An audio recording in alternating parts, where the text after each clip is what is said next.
Alors après, je me suis dit, bon, mais là, on est un peu en 2013 quand même. La génétique, le génome humain, toutes ces choses-là,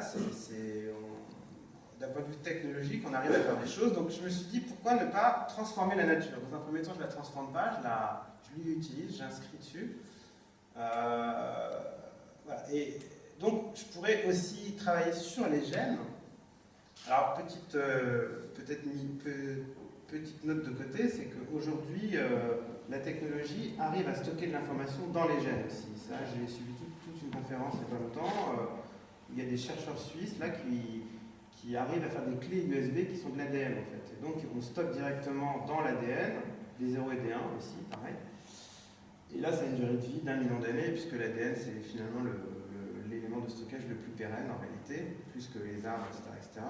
En plus, on peut le dupliquer, il se duplique. Et il est évident que d'ici 50 ans, les disques durs seront remplis d'ADN en fait. Voilà. Mais moi, je ne suis pas parti dans ce sens-là, je suis parti dans le sens de la modification génétique d'un élément existant dans la nature, c'est-à-dire de prendre par exemple une plante. Alors voilà, je suis parti sur le haricot. Pourquoi le haricot? Déjà parce que, comme je l'ai écrit ici, le George Mendel, alors Gregor Mendel, je ne sais pas si vous vous rappelez vos cours de biologie de seconde ou de terminale, je ne sais plus. C'est le créateur de la génétique, c'est lui qui, avec les poids, a montré que un caractère précis, c'est-à-dire une couleur, une forme, pouvait se transmettre de génération en génération. Et c'est lui qui a inventé les bases de la génétique, surtout. Et donc je trouvais intéressant là de dire, par exemple, si je transforme génétiquement une cosse de haricot, je peux, voilà, là sur cet exemple, je peux générer un haricot qui a des pois foncés et des pois clairs. Donc sachant qu'un pois foncé c'est un 1 et un pois clair c'est un 0. Donc ça veut dire quoi? Ça veut dire que si je transforme une souche de haricot d'un point de vue génétique, et je me suis renseigné, c'est possible, puisqu'on arrive à faire à peu près n'importe quoi avec les plantes d'un point de vue génétique. Je pourrais très bien créer des graines qui, en gros, si je les plante, vont me sortir toujours la même configuration là, que vous voyez en bas, par exemple. Donc c'est une série de 8, 0 et 1 qui forment une information. En informatique, un octet comme octal, c'est 8. 8, 0 et 1, c'est un caractère. En gros, c'est tous les caractères qui sont codés sur un clavier, A, B, C, D, etc., c'est un octet. Donc là, on pourrait très bien dire qu'on a le haricot A, quoi. Voilà. C'est une lettre, en fait. Ça représente une lettre. Donc voilà, il suffirait de faire une variation de cos comme ça, donc 256 cos, puisqu'il y a sur 8 possibilités, sur 8 alignements, il y a 256 possibilités. On aurait 256 haricots différents qui formeraient à peu près l'ensemble de ce qu'on pourrait coder, voilà, le passage entre la machine, encore une fois, et la nature. Mais là, vous voyez, il y a une différence avec les projets d'avant, c'est une transformation quand même. Et je génère une génération de cos, fleurs, des choses comme ça. De haricots comme ça. C'est intéressant aussi sur la durée de vie, c'est-à-dire un arbre qui est codé avec 0 et 1, s'il meurt, il meurt. Sur combien de générations ça tient, etc. Mais voilà, végétal, il se duplique, il se propage. Des fleurs, des choses comme ça. C'est intéressant de dire que voilà, s'il y a des fleurs, il y a une génération de fleurs qui code de l'information. Alors après, il faut voir sur combien de générations ça tient, etc. Mais voilà, c'est une autre façon de répondre à la question, en tout cas. Voilà. Et troisième et dernière partie, là je suis parti sur l'apprentissage. Alors je suis tombé sur un article dans un livre, enfin voilà. Donc je me suis aperçu que les oiseaux finalement, c'était pas acquis. C'était pas acquis le chant d'un oiseau, enfin en tout cas pas tous. Et c'est un peu comme nous, c'est voilà, nos parents qui vont nous apprendre plus ou moins bien des trucs, et on va les transmettre. Donc c'est sur cette notion d'apprentissage et de transmission. Alors je me suis dit, mais finalement, pourquoi ne pas faire apprendre à un oiseau,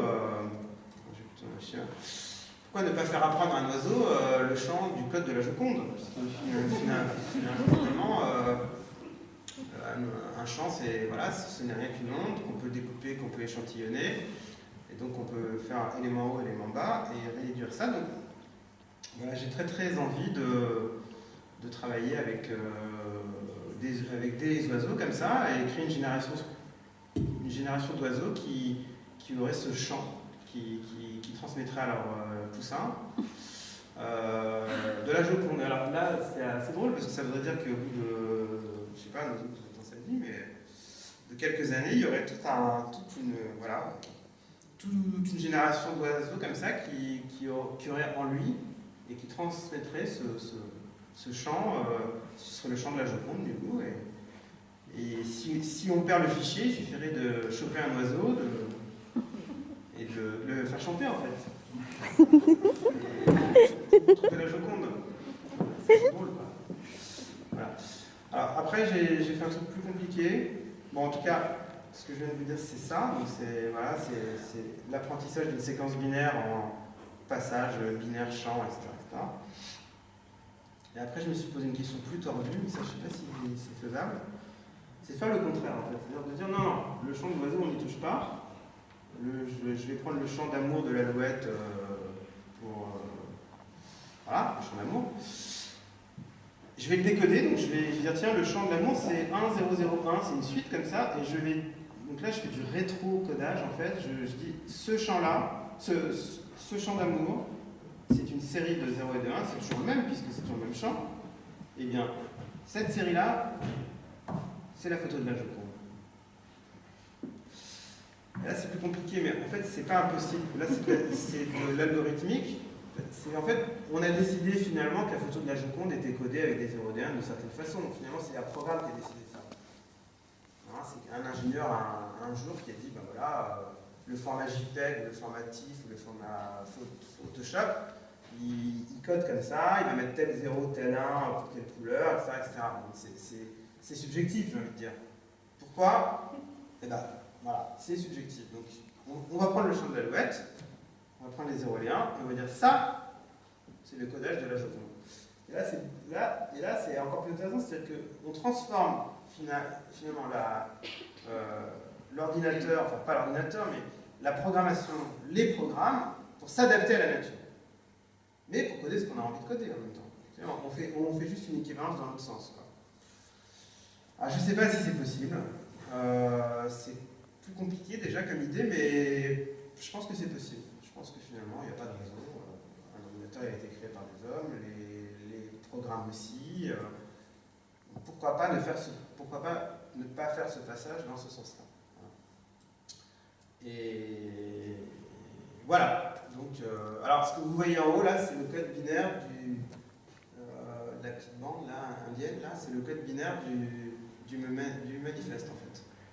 Voilà, c'est tous les 0 et les 1 qui correspondent au texte qui est en dessous. Voilà. Et voilà. Je vous remercie.